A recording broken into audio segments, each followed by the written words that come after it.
Hi, my name's Nikita Lambert. Welcome back to the Cultured Community, where we talk all things cult, culty, narcissistic, toxic, all the things. And today's video is about one of America's not so sweet sweethearts, Dave Ramsey, who has a very, very popular program to get people out of debt. Back in the years like 2016 to 2018, myself and my ex-husband used his debt snowball program and financial freedom program to get out of debt, was very successful with it.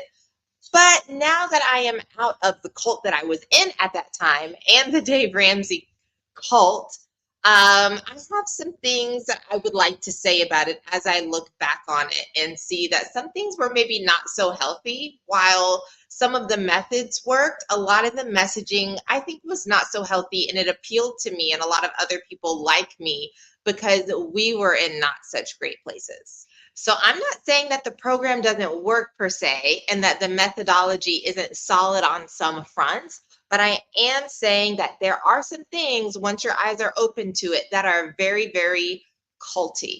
So we're going to take a look at some video clips today, and I'm going to just kind of take apart a bit some of the things that I see that are a bit problematic. So without any further delay, let's go ahead and look at the first YouTube clip that I found, which highlights my overarching issue with him is that I just don't like the way he talks to people. And some people could say that I need to get over it, but I just think, why be mean when you don't have to be, especially if you have a platform where people are looking to you for help and for information. You don't need to insult them. It's not necessary. But I'll let him speak for himself. We have now proven in a culture that is completely soft, coddled, raised by helicopter parents, enabled, that you can be offended by almost anything because you people are so wussified out there. I never dreamed, George, that you would actually post an Instagram about eating at home is cheaper than eating out, and you would piss off half of the nation. You know, this How goes in the back. world Your is tweet. that controversial? You started the trend, Dave, because you've always said. I know, but how is it that America is so completely wussified that the idea that you should not eat out if you're broke causes you to be angry and hate George? Unbelievable. In their defense, I have a punchable face. I understand. No, But not for that. here's You what might get a punchable face for pitiful. I did a talk. Dang, George, kick us while we're down. I do enjoy eating out even though I'm poor. You need to value your own time as if you're a king. It takes time to make your own food. You wussies. You unbelievable little children people. Unbelievable. Have you been to a restaurant? You got to drive there, number one. Well, in here's the thing. traffic. Oh, and I left out Wait. profit Yep, and tip. and tip. Well, these people don't tip. Clearly. These people don't tip. So it's just mean. I don't like it. I don't like it at all. And unfortunately, I think being talked to that way, his content, it kind of appealed to me. It appealed to other people who were similar to me. We kind of liked that no nonsense approach because it reminded us of maybe how parents talk to us, coaches, different religious leaders who would make light and make fun of very serious matters from the pulpit and things like that so we could laugh at ourselves. But it's actually just really not healthy. It's not kind. It's not appropriate. So yeah, I'm not a fan. People need education, not degradation. This next clip we're going to look at is one where he highlights one of his famous sayings, which is talking about be weird. You can be weird or you can be. What it looks like to be weird is to follow his plan to the T. Carry around money in envelopes. If you have a full-time job but it's not paying you enough, go ahead and do like delivery driving later. My ex and I, we cut off our air conditioning all summer basically so we could lower our electricity bill so we would have more money to funnel toward debt. That's weird. Things like that. So yeah, I'm gonna let Dave speak. Figure out what most people are doing and run in the other direction. Run in the other direction. Most people are broke. Most people look good and they're broke. They spend more than they have coming in. They don't act their wage. They don't live on a plan. They don't agree on spending with their spouse. Their only hope for retirement is that the government, which is well known for its ability to handle money, will take care of them. They don't have money set aside for emergencies. They run credit card debt and student loans and car debt all day, every day. They spend like they're in Congress. Most people are stupid when it comes to money. The average car payment in America today now is $496 over 84 months. That's stupid. Normal in America is broke and stupid. You don't want to be normal. You want to be weird. One of the greatest compliments you can get on this show is if you call up and I say, man, you're weird. I'm looking at weird people. You guys are weird, which means that you're contrary. You are a contrarian. You are perpendicular to the culture. So there you have it. Be weird or be broke. This presents what is called a false dichotomy. And a dichotomy, it's like two things. Sorry, I'm a little word. It presents something that's like an either or choice, and they're mutually exclusive when that's not the case in reality. You don't have to choose being weird or being broke. There are plenty of broke people who are weird and plenty of wealthy people who are normal. And now we know kind of the way that Dave is meaning this, right? Like weird with your money, weird with your choices. But even then, it doesn't have to be all that. And it just ignores that there are so many other factors at play, like generational wealth, privilege, association, nepotism, which is closely related to, but not directly the same as generational wealth, connections, education, right place, right time, all these things. Sickness, like there is such a thing as, ableism. It just ignores so many factors. And I am not being an advocate for victim mentality, not at all. And there are things that you could do to get yourself ahead, but what about all the people who do work really hard? All of the people who have tried and life just keeps hitting them? Hospital bills, repossessions, illness on their part or on the part of their family, grief, mental health, it just discounts for a lot. And then when you take all of this blanket statement and you just say, well, you just aren't weird enough. You need to be willing to be weird. Don't be stupid. You're just not contrarian enough. It just doesn't sit well with me. And people could say, well, he has a niche. You're just not his audience. And that's okay. But then who is his audience? The people who like to be talked to this way, the people who have similar beliefs, just cut and dry, the people who can stomach hearing this kind of messaging. And I, at one point, was able to stomach hearing this kind of messaging. Why? Because a lot of people who were important to me and influential in my life and giving me opportunities, they talked to me like this. And they talked about others like this in some way, shape, or form. And I'm not saying it's healthy. I'm just saying that's what it is. And as I began to shift in my paradigm and expand my worldview, expose myself to more grace and more spaces where I could be human, and met other people who were successful, who had resources, who had money, who had opportunities, who were kinder and made more room for nuance and for people to be human, it allowed me to see that you don't have to be this way. You don't have to be as weird or as hardline as Dave to be successful, and you don't have to suffer as much to be successful or to win with money. So you'll find this in a lot of culty spaces where they don't allow for a lot of gray, unless in the instances where it comes to shining some light or giving some grace and wiggle room to the leaders. Then things can get gray, things can get muddy. But that's a red flag to look out for. When there's a lot of white and black binary talk and thinking, that's typically not the best, especially when it comes to spaces like this. And again, people are looking for information, education, guidance, even maybe some help with behavioral and mindset reform, and instead they're getting insulted. It's just not a good look. It's not some place where I want myself to be. It's not a way that I would want loved ones to be talked to, or even someone that I don't love necessarily, but I just kind of care about, another general human being. I wouldn't want them being talked to like this. So with that being said, let's go to the last clip that I want to share for today. And it's where somebody writes into Dave. They have a question about credit cards, and we're going to see Dave and his co-host's response. And so for anyone who doesn't know Dave, he is staunchly against debt of any kind. Loans, credit card debt, anything like that. So cash is king, which I think a lot of times if you can pay cash for it, great. But since getting out of the program and expanding my mind, looking at other resources and thinking for myself, I think there is a time and place for using other people's money, learning how to use it responsibly, how to leverage it, and how to play the credit game. Persona. My husband and I are in baby step 2 and are working hard to pay off our debt. The one issue we struggle with is not using credit cards. We use them to pay our utilities, groceries, and other monthly bills, but we never carry a balance.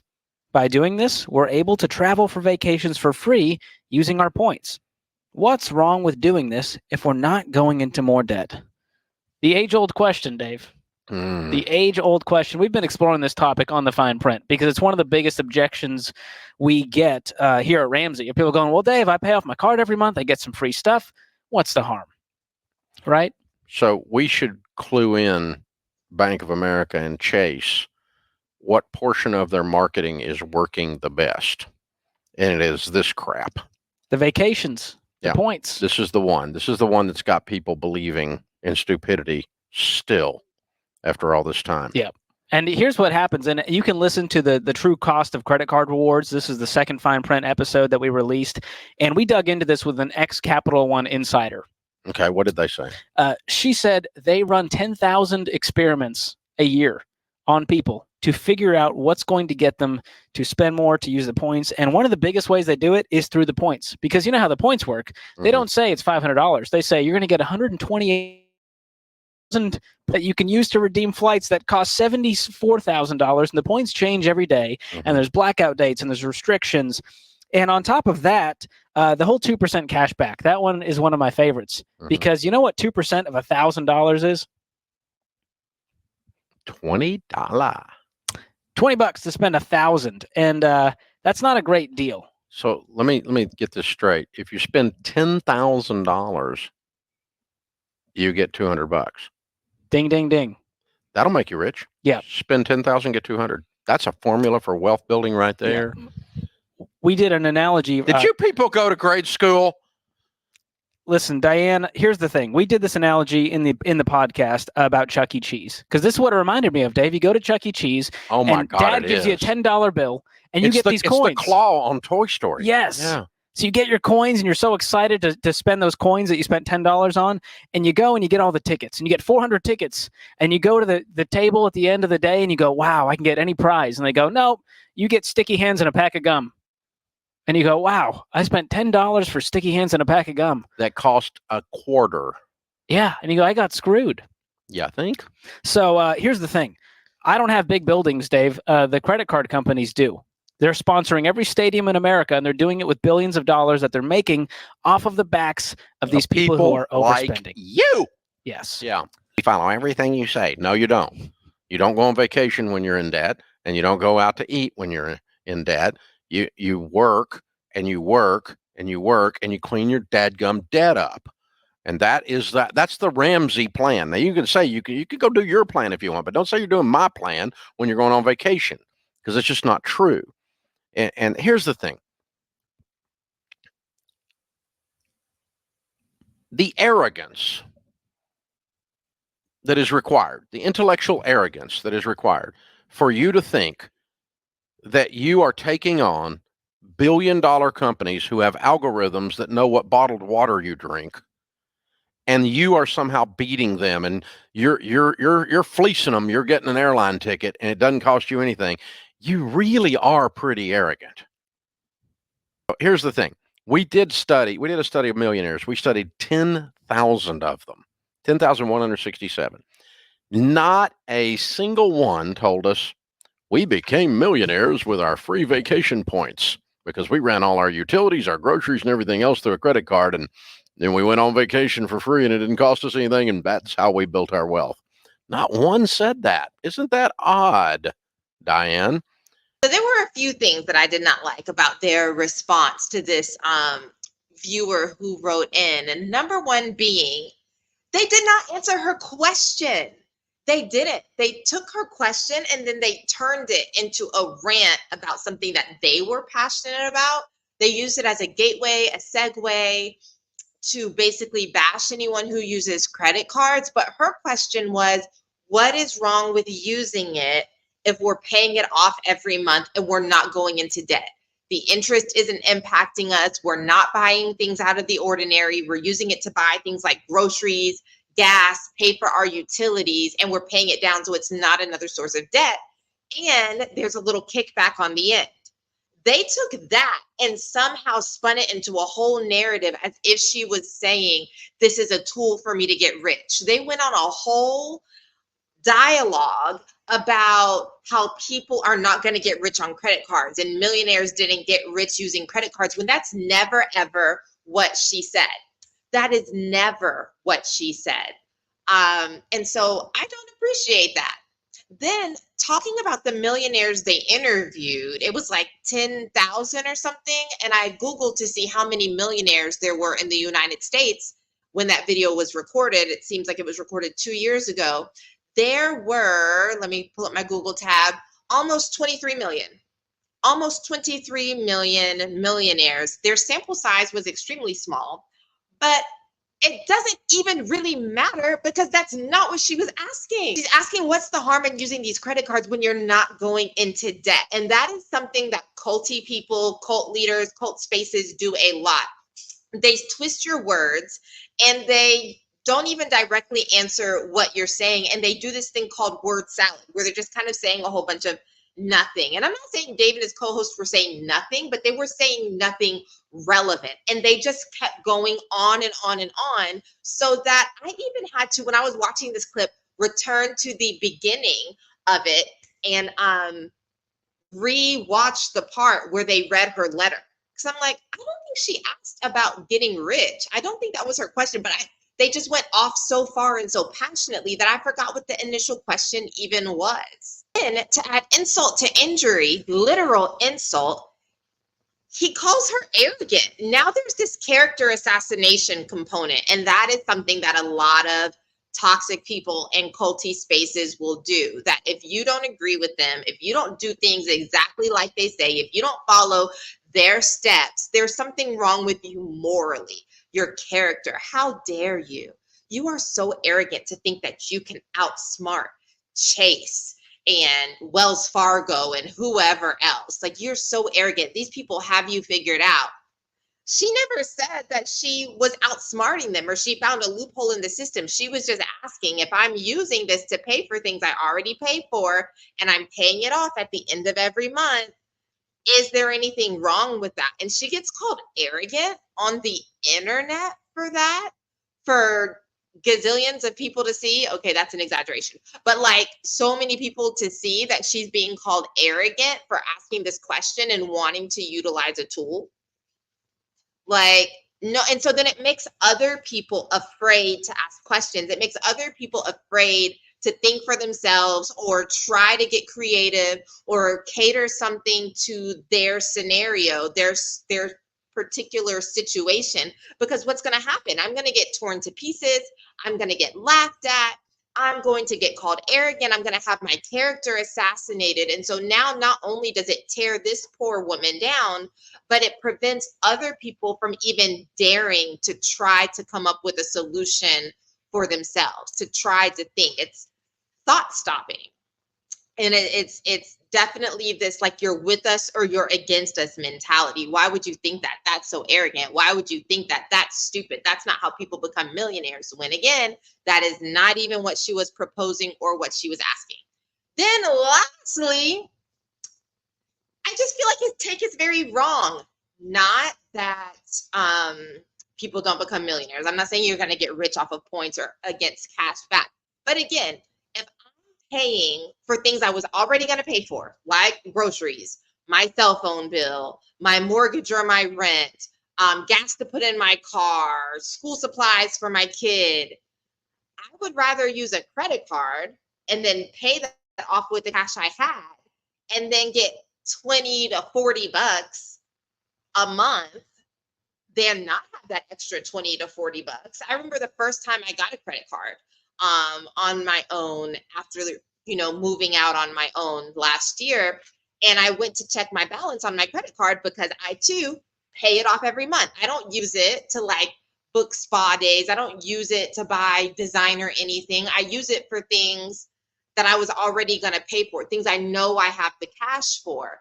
And then I just pay it off at the end of the month to build my credit, which is a tool that can be used. It can be leveraged if you do it, in a smart way and you have advisors who are navigating you and telling you how it can be leveraged or whatever.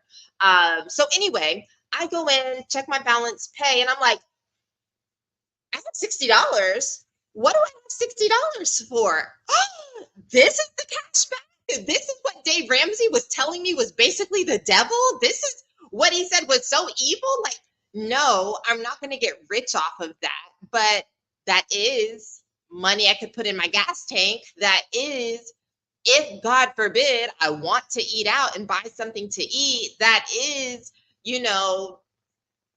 it's money. Like, $20 to $60, $100, it's money and I'll take it. And if I'm getting that for paying things I was already going to get paid for, I will take it. Now, here's what I will say. I do know and believe that credit card debt is a major problem.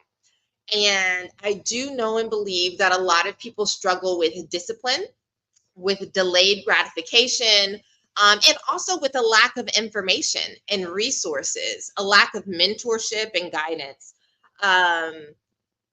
But I don't think that that is grounds for creating a entire platform and program completely dismissing and demonizing the tool of credit. I just think there should be, again, more accountability. There should be maybe more information about the dangers and how to use it and when not to use it and how to decide, is this something I should put on my credit or not? Again, there's just this gray, And if that's not his thing, then okay, don't provide that education. Don't provide that piece. Maybe refer them out to another partner. He has all these partnerships, all these people that he promotes, all these organizations, these apps, these, lenders and budget tools that he promotes. Could he not promote people to help with this character development? For instance, a lot of times when Asha and I talk about the ICOC in scriptures, we will say, hey, that's not what that's used for. That's not what this is about. And then we'll also say, but we are not going to do an exegetical expose right now. We are not theologians. This is not a Bible channel. We're not going to preach to you the exact way that it should be used or all the different translations in the original Greek and the original Hebrew. You can go look that up on your own. However, we are saying this is not it, and you're free to go interpret, right? Very mindful, very considerate. Please don't hate me for using the demure trend. But, we take responsibility for that. We say, hey, there's more info to be found. Go look for it. We're not the end all be all. Dave very much positions himself as the expert, the end all be all, the know all. If you are not like him, if you don't agree, if you don't do it like this, you're stupid, you're normal, you're not contrarian, you're wussified, you idiot, pitiful person. Oh, he calls people latte breath because you're broke, you have debt and you bought a latte. How dare you? You sit at home watching Oprah reruns and eating bonbons and Skittles. You can go find, he says all of these things. If you just look at like Dave Ramsey rants, he goes on and on and on and on. And I'm just saying that all he had to say is, for people who have developed the skill of delayed gratification, for people who have more discipline, for people who are talking to a financial advisor, for people who, have a little more discipline and don't struggle in this area, credit cards could be a tool for you.